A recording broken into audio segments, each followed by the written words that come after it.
Welcome to Obzera. Take a look at the room around you.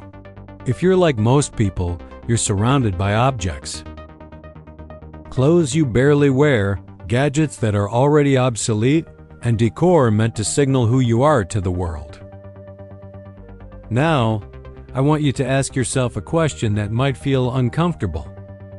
When was the last time you had a thought that wasn't a reaction to something you were shown? We like to believe that our tastes, our style, and our needs are personal.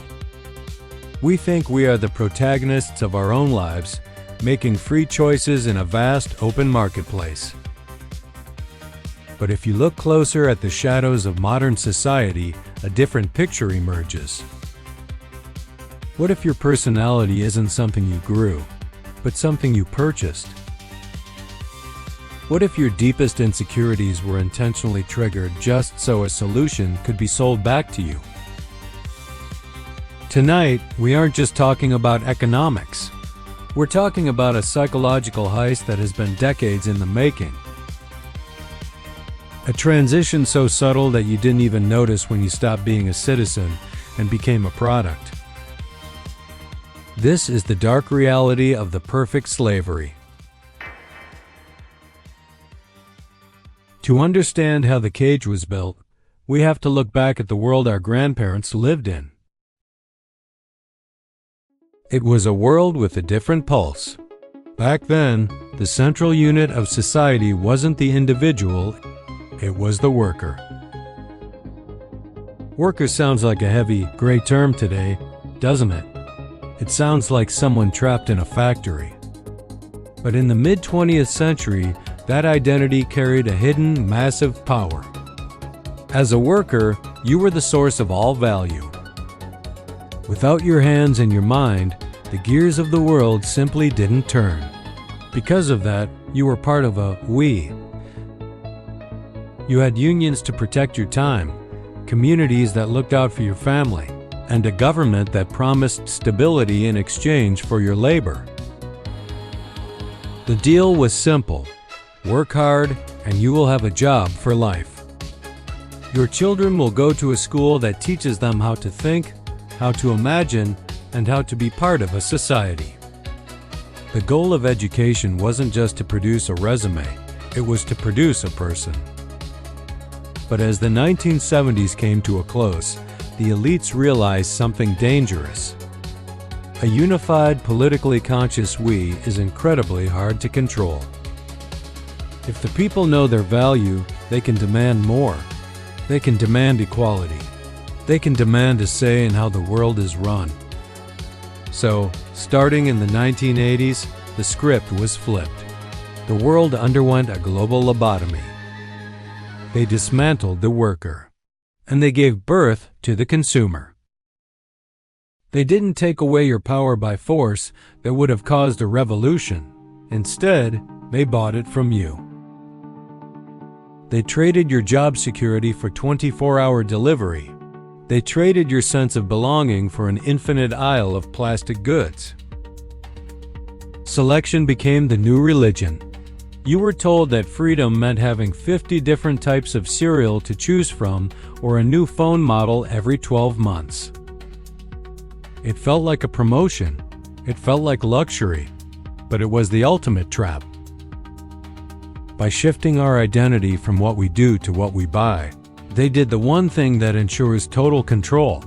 They made us compete against our neighbors instead of looking at the people holding the strings. We are about to dive into the $1 Million School experiment, a psychological deep dive into why we are more lonely than ever despite being more connected. But before we continue, if you're finding this exploration into the machinery of our world eye-opening, make sure to subscribe to Obzera and hit the like button. Your support is the only thing that keeps this channel independent and allows us to keep looking into the shadows. Think about this thought experiment. Imagine a school where every student is suddenly handed $1 million. At first, you'd think the atmosphere would be one of pure joy. But in a society built on consumerism, that is exactly when the nightmare begins. the money doesn't bring freedom. It brings what we call economic logic. Suddenly, you aren't looking for friends, you're looking for rivals. You don't buy a house because you need shelter. You buy it because you need to rank higher than the person next door. You post the photo not to share a memory, but to claim a status. And here is the psychological twist. The moment your friend buys a bigger house, your $1 million feels like zero. This is the atomization of the human soul. Atomization means breaking a solid object down into tiny, isolated particles that cannot stick together.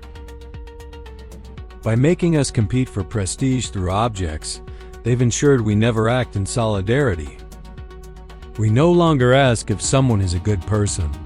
We subconsciously scan their clothes, their car, and their vibe to see where they fit in the hierarchy. We are no longer a society.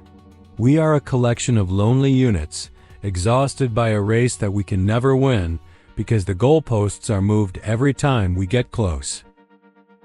This brings us to the most chilling concept of all, the perfection of slavery. In the past, slavery was obvious. There were chains you could see and feel.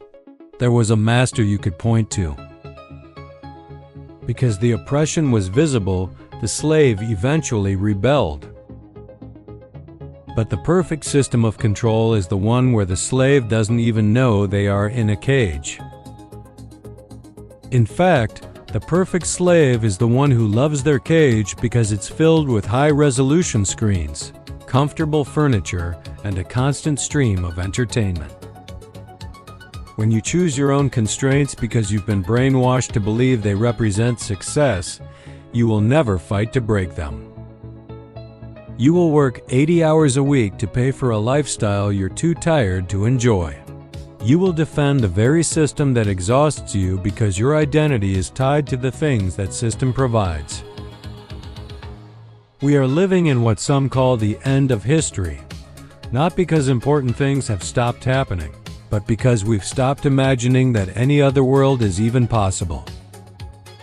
We are trapped in a loop of working, buying, and posting, until the lights go out. But the fact that you're here, watching this, means the spell isn't quite complete. You've felt it, haven't you? That quiet voice in the back of your mind telling you that something is deeply, fundamentally wrong. Thank you for watching. If this video made you look at your surroundings a little differently today, we want to hear your story. Tell us in the comments below. Do you feel the weight of the invisible cage? Don't forget to like and subscribe to join the Obzera community and help us uncover the truths they'd rather keep hidden. Stay observant. We'll see you in the next one.